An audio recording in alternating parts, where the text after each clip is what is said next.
जय जय श्री राधे कृष्ण मित्रों। द्रौपदी के 5 पति क्यों?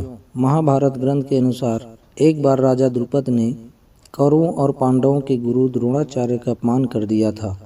गुरु द्रोणाचार्य इस अपमान को भूल नहीं पाए, इसलिए जब पांडवों और कौरवों ने शिक्षा समाप्ति के पश्चात गुरु द्रोणाचार्य से गुरु दक्षिणा मांगने को कहा तो उन्होंने उनसे गुरु दक्षिणा में राजा द्रुपद को बंदी बनाकर अपने समक्ष प्रस्तुत करने को कहा। पहले कौरव राजा द्रुपद को बंदी बनाने गए, पर वो द्रुपद से हार गए। कौरवों के पराजित होने के बाद पांडव गए और उन्होंने द्रुपद को बंदी बनाकर द्रोणाचार्य के समक्ष प्रस्तुत किया।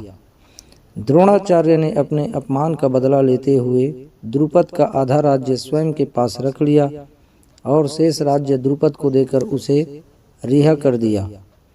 गुरु द्रोण से पराजित होने के उपरांत महाराज द्रुपद अत्यंत लज्जित हुए और उन्हें किसी प्रकार से नीचा दिखाने का उपाय सोचने लगे।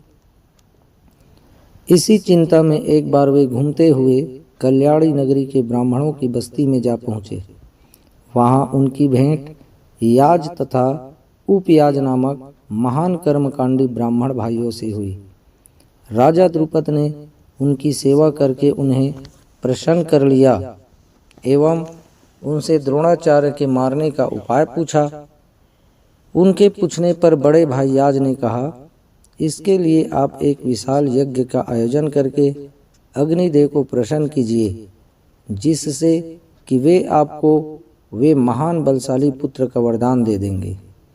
महाराज ने याज और उपयाज से उनके कहे अनुसार यज्ञ करवाया।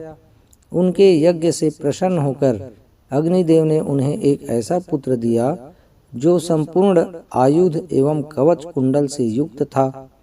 उसके पश्चात उस यज्ञ कुंड से एक कन्या उत्पन्न हुई, जिसके नेत्र खिले हुए कमल के समान देदीप्यमान थे, भौहें चंद्रमा के समान वक्र थीं तथा उसका वर्ण श्यामल था। उसके उत्पन्न होते ही एक आकाशवाणी हुई कि इस बालिका का जन्म क्षत्रियों के संहार और कौरवों के विनाश हेतु हुआ है।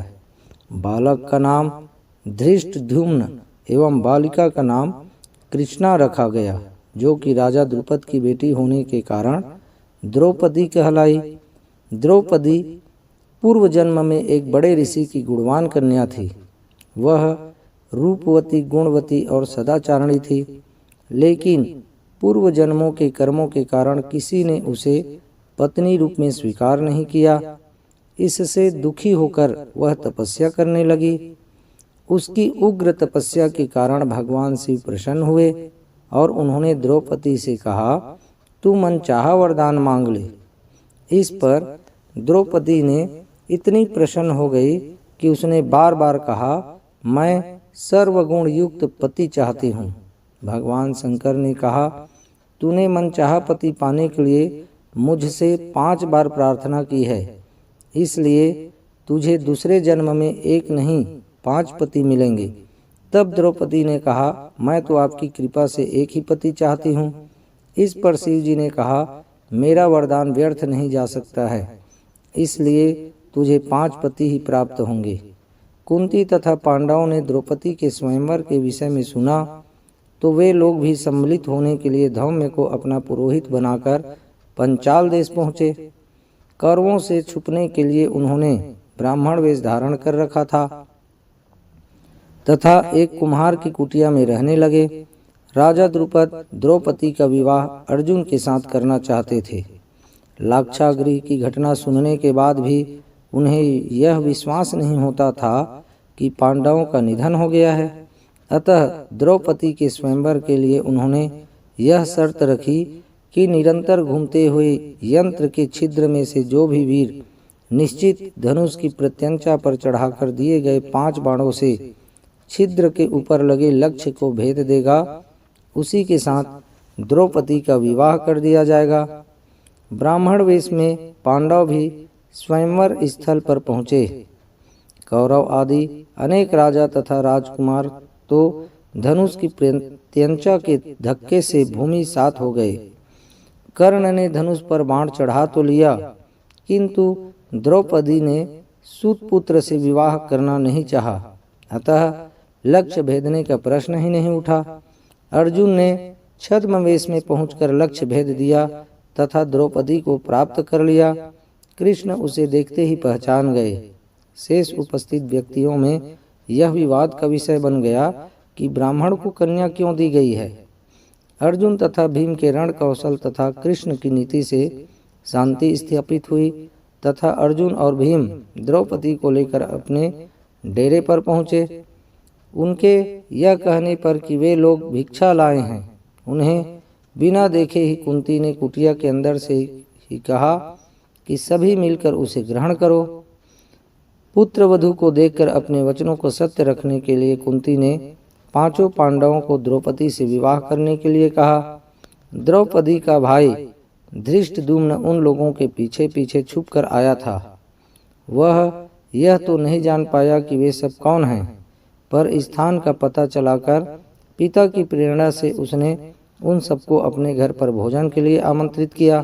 द्रुपद को यह जानकर कि वे पांडव हैं बहुत प्रसन्नता हुई, किंतु यह सुनकर विचित्र लगा कि वे पांचों द्रौपदी से विवाह करने जा रहे हैं।